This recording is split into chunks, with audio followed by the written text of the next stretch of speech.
수십억 원의 부당 내부 거래 혐의로 기소된 화이트진로의 첫 공판이 돌연 연기됐습니다. 공정거래위원회가 지난해 1월 부당한 내부 거래라며 100억 원이 넘는 과징금으로 매기면서 시작된 사건이 검찰에 기소가 된 이후 오늘 첫 공판을 앞두고 있었는데요. 공판이 돌연 연기된 배경에 관해 알아봤습니다. 청가구가 넘는 입주자 모집에 단 48명이 신청하는 등 인천 분양시장의 분위기가 심상치 않습니다. 건설사들이 분양을 취소할 수 있다는 우려도 나옵니다. 정부가 올해 들어 핀테크 산업 육성을 위해 각종 지원 대책을 쏟아내고 있습니다. 기존의 금융사들도 핀테크와 적극 협력하고 나섰는데요. 각종 규제와 진입 장벽에 가로막혔던 핀테크 산업이 성장의 호기를 맞았습니다. 우리나라가 미국보다 약 2시간 먼저 5G 상용화에 성공하면서 세계 최초라는 타이틀을 거머쥐게 됐습니다. 일반 고객들은 내일부터 5G 개통이 가능합니다. 센 뉴스 플러스 잠시 후 뵙겠습니다.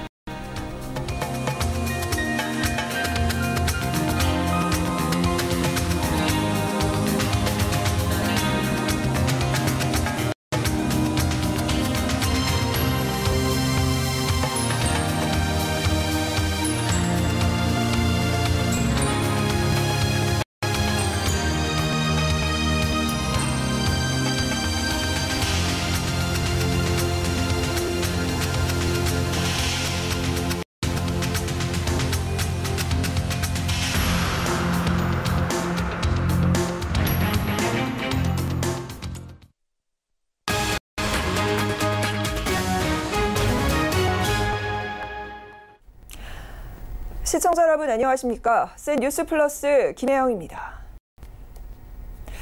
화이트진로의 일감 몰아주기 혐의에 대한 첫 공판이 오늘로 예정돼 있다가 돌연 연기됐습니다. 지난해 공정거래위원회가 화이트진로의 부당 내부 거래를 적발하고 과징금을 부과한 데 이어 올해 검찰이 같은 혐의로 기소한 바 있는데요. 1년 넘게 정부 조사와 검찰 수사를 거쳐 첫 공판을 앞두고 있던 재판이 갑자기 연기된 겁니다. 무슨 연유가 있는 걸까요? 고현정 기자입니다. 일감 몰아주기 혐의로 기소된 화이트진로의 첫 재판이 다음 달 16일로 미뤄졌습니다. 오늘 오전 첫 공판이 예정돼 있었지만 화이트진로가 지난 2일 법무법인 LKBM 파트너스 변호인 선임계를 새로 제출하고 기일 변경을 요청했기 때문입니다.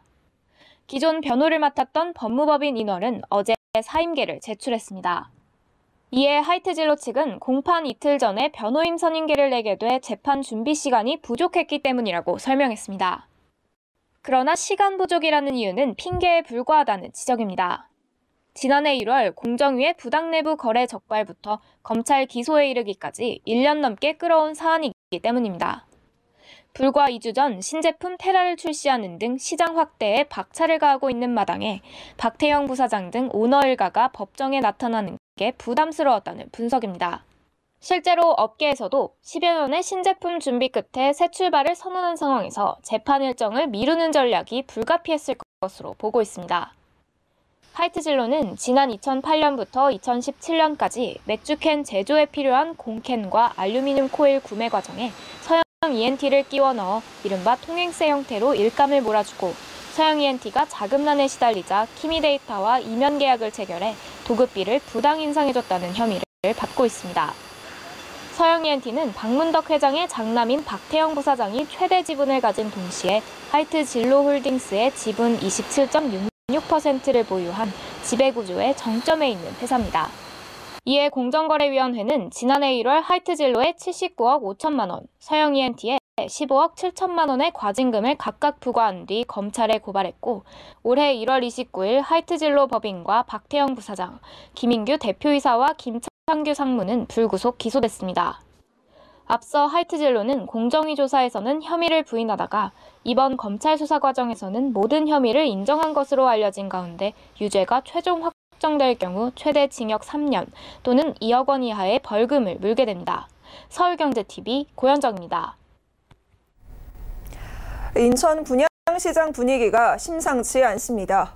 지난달 분양한 단지가 미분양을 기록했는데 이달 들어 첫 청약 접수를 실시한 단지에서도 입주자 모집에 실패한 겁니다.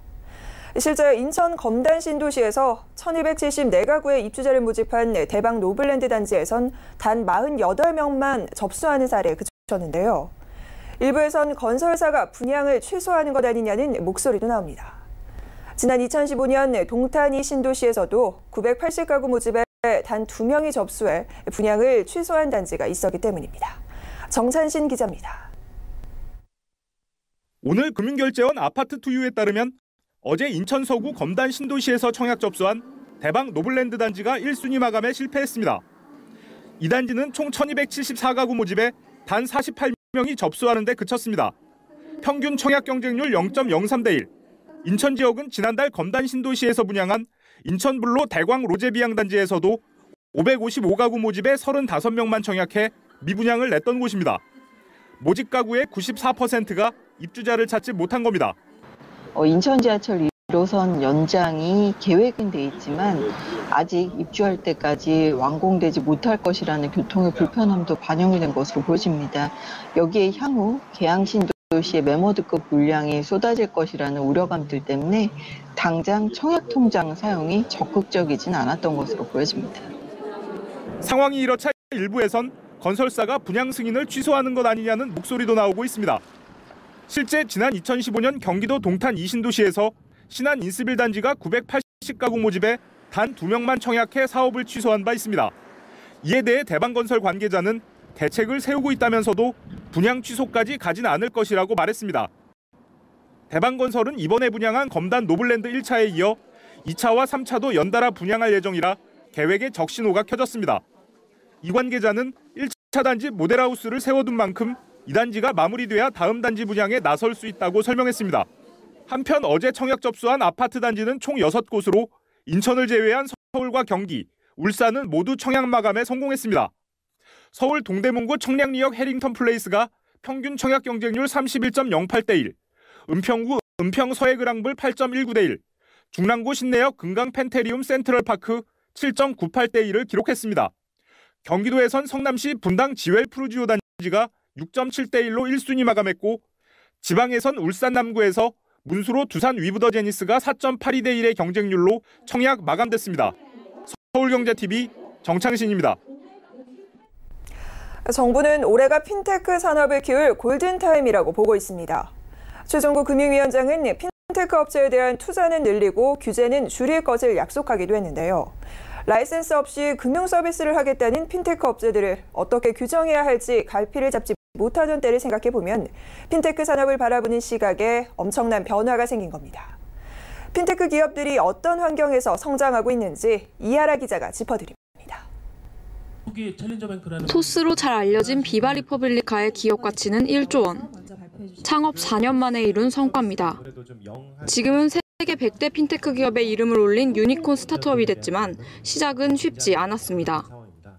토스 서비스는 처음에는 규제적으로도 명확하게 합법인지를 알 수 없는 그런 서비스였지만 저희 한국 사회에 꼭 필요한 서비스라는 확신을 가지고 있었기 때문에 규제 당국 그리고 금융회사가 아닌 업체가 어떻게 금융 서비스를 하냐는 기존 금융의 관점에서 토스가 하려는 혁신 서비스는 받아들여질 수 없었기 때문입니다. 가계부 앱으로 인기를 끌고 있는 뱅크샐러드 김태훈 대표도 창업 초기 비슷한 어려움을 겪었습니다. 이제 김 대표는 비슷한 고민을 하고 있을 핀테크 업체들과 경험을 공유하고 싶다고 말합니다. 제가 여태까지 7년간 한 고생들이 좀 도움이 될 수 있게 여기 계신 핀테크 스타트업들한테 어떻게 실패하는지 또 어떻게 성공하는지 서로 조언 나눌 수 있으면 좋겠습니다. 이들이 창업할 때만 해도 핀테크에 대한 정부와 금융권의 관심이 보수적이었던 게 사실이지만 지금은 핀테크 육성을 빼놓고 금융혁신을 논할 수 없는 상황이 됐습니다. 금융당국으로서 어느 누구보다 이 핀테크의 육성을 통한 금융혁신 또 금융혁신을 통한 경제활력 제고가 중요하다는 것을 잘 인식하고 있습니다. 그래서 핀테크 업체를 바라보는 전통 금융사의 자세도 달라졌습니다. 아이디어는 물론 핀테크 기업 문화도 은행이 배워야 한다고 말합니다. 그래서 저는 스타트업한테 기술을 배운다는 게 아니고 일하는 방식을 배운다고 얘기를 합니다. 즉 협업하는 단계를 넘어서서 혁신 아이디어를 가진 핀테크 업체들에 대한 투자와 인수도 고려하고 있지만 현행법의 제약이 아쉽다고도 털어놓습니다. 스타트업이 기술을 좋은 기술을 갖고 있지만은 성장하는데도 한계가 있습니다. 그렇다면 차라리 아예 KB로 들어와서 같이 완전히 호흡하면 좋은데 아직까지 법적으로는 그게 안 되기 때문에 현행 은행법 37조에 따르면 은행은 비금융회사 지분 15%를 초과해 보유하지 못하도록 출자 제한이 있습니다. 핀테크 업체의 혁신 아이디어를 키워주고 싶어도 제도적 한계가 있는 겁니다. KB금융지주는 3년 전 KB 이노베이션 허브를 만들고 KB금융그룹 지주사와 협업할 핀테크 스타트업을 육성하고 있습니다. KB 지주사 서비스에 실제로 접목될 기술을 가진 핀테크 스타트업을 지원하는 것이 특징입니다. 혁신 기술을 가진 핀테크 업체는 서비스 판로를 찾아서 좋고 금융사는 기업이 가지지 못한 기술을 도입할 수 있어서 좋습니다. 이제 제품이 다 만들어지고 나니까 이제 어떤 장소보다도 더 중요한 건 그 판로라든지 이런 것들이 더 중요했고 그때 금융사와 핀테크 업체가 함께 만들어내는 시너지에 금융계에 관심이 쏠리고 있습니다. 서울경제TV 이하라입니다. 우리나라가 세계 최초로 5G를 상용화했습니다. 다만 일반 고객들은 내일부터 5G를 개통할 수 있는데요. 이보경 기자가 보도합니다. 우리나라가 세계 최초로 5G를 상용화했습니다. 과학기술정보통신부와 이동통신 3사는 어제 오후 11시 5G 서비스를 시작했습니다. 미국의 이동통신 1위 업체 버라이즌은 이보다 2시간 늦은 오늘 오전 1시 5G 상용화를 선언했습니다. 앞서 미국의 버라이즌사가 5G 상용화 계획을 11일에서 4일로 앞당긴다는 소식이 전해지면서 우리나라도 당초 계획을 이틀 앞당겨 5G 1호 가입자에게 5G 스마트폰을 개통해줬습니다. 이로써 우리나라는 세계 최초 5G 상용화 타이틀을 거머쥐었습니다. 이를 통해 5G의 세계 표준을 주도하고 글로벌 사업 기회를 얻는 데 유리한 입지에 오르게 됐습니다. 국내 일반 고객들은 내일부터 5G 스마트폰을 개통할 수 있습니다. 5G 폰을 개통하면 VR, AR, 실감형 미디어 등 5G 특성에 맞는 서비스를 경험할 수 있게 됩니다. 그러나 아직 상용화 초기 단계로 이통 3사는 서울과 수도권, 지하철 등 인구 밀집 지역을 중심으로 기지국을 설치하고 있습니다. 따라서 아직 5G 기지국이 설치되지 않은 곳에서는 5G 폰을 사더라도 서비스를 이용할 수 없습니다. 이통 3사는 커버리지 넓히기 경쟁에 본격 돌입하면서 전국망 구축에 박차를 가한다는 계획입니다. 서울경제TV 이보경입니다.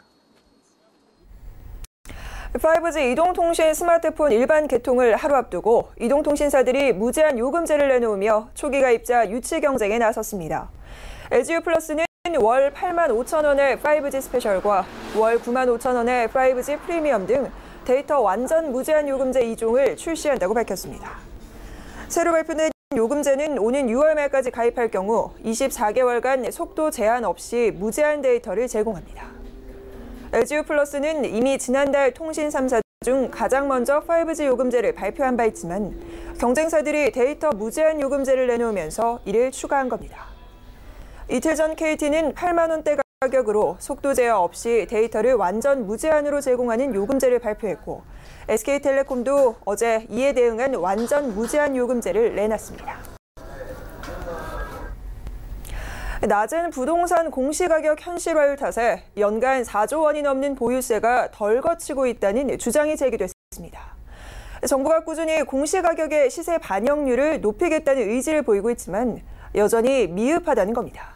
유민호 기자의 보도입니다. 공시가격의 시세 반영률을 끌어올리겠다는 정부의 의지는 확고합니다. 김현미 국토교통부 장관부터 적으로 장기간 저평가되어 있던 유형과 가격대의 부동산 현실화율을 빠른 속도로 정상화하고자 합니다. 최근 청문회 문턱을 넘지 못한 최정호 국토부 장관 후보자까지.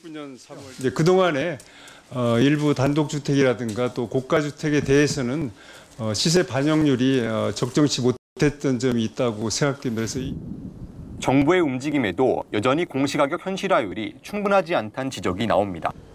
정부가 밝힌 올해 공시가격 현실화율은 단독주택 53%, 공동주택 68.1% 수준입니다. 참여연대 조세재정개혁센터는 오늘 서울 종로구에서 기자회견을 열고 공시가격과 실제 시세 간 차이가 큰 탓에 연간 4조 원이 넘는 보유세가 덜 거쳤다고 주장했습니다. 공시가격 현실화율이 현재 낮게 되어 있기 때문에 이것을 90%로 올리면 연간 4조 정도 더 보유세가 더 거칠 것으로.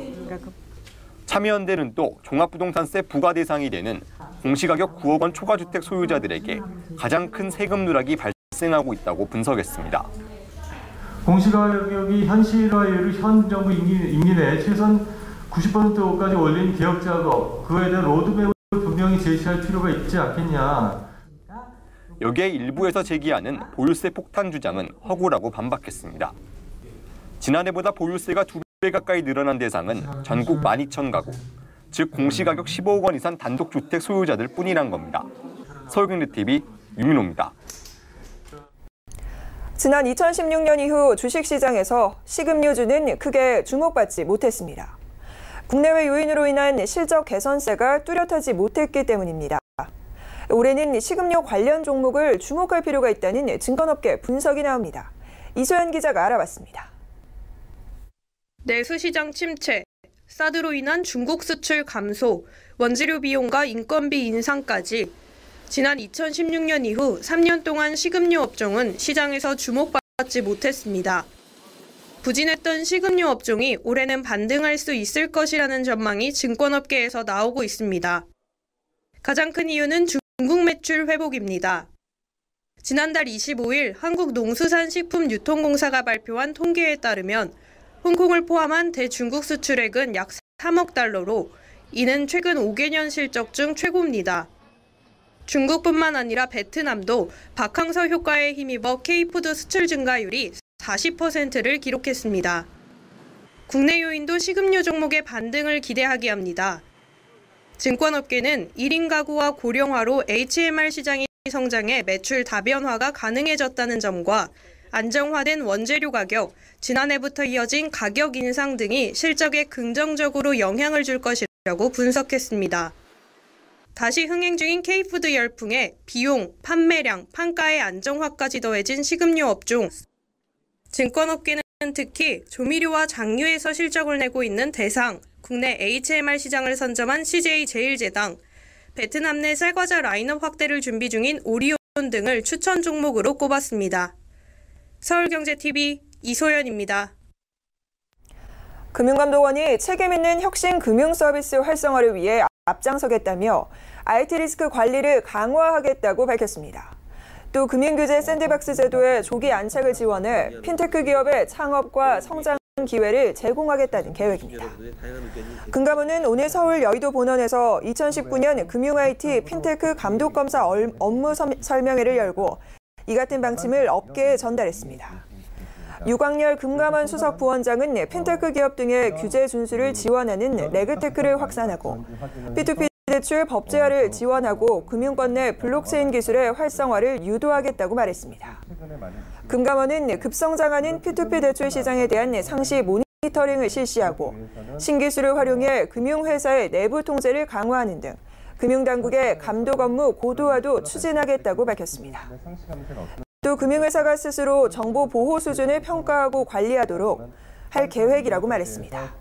IT 리스크 관리가 취약한 회사에 대해서는 상시 감시를 강화하고 테마 검사도 실시한다는 예정입니다. 금감원은 고도화되는 사이버 침해 위협으로부터 금융권 대응 체제도 강화하겠다고 강조했습니다.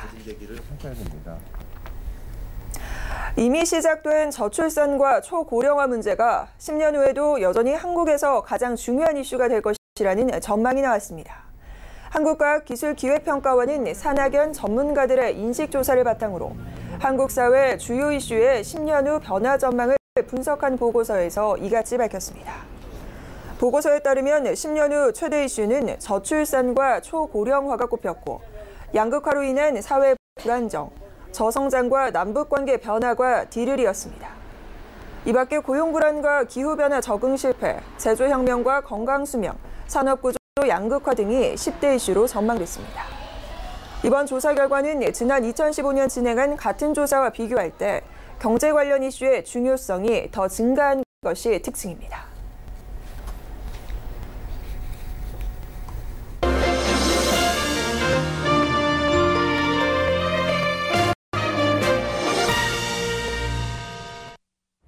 1인 미디어의 시대라고 해도 과언이 아닐 만큼 SNS를 활용해 개인 방송을 하는 사람들이 늘고 있는데요. 이 개인 방송을 하는 사람들 사이에서 입소문을 타고 지금은 전 세계적으로 활용되고 있는 국산 동영상 편집 애플리케이션이 있어서 그 개발사를 찾아가 봤습니다. 멀티미디어 소프트웨어 개발 기업 키네마스터입니다.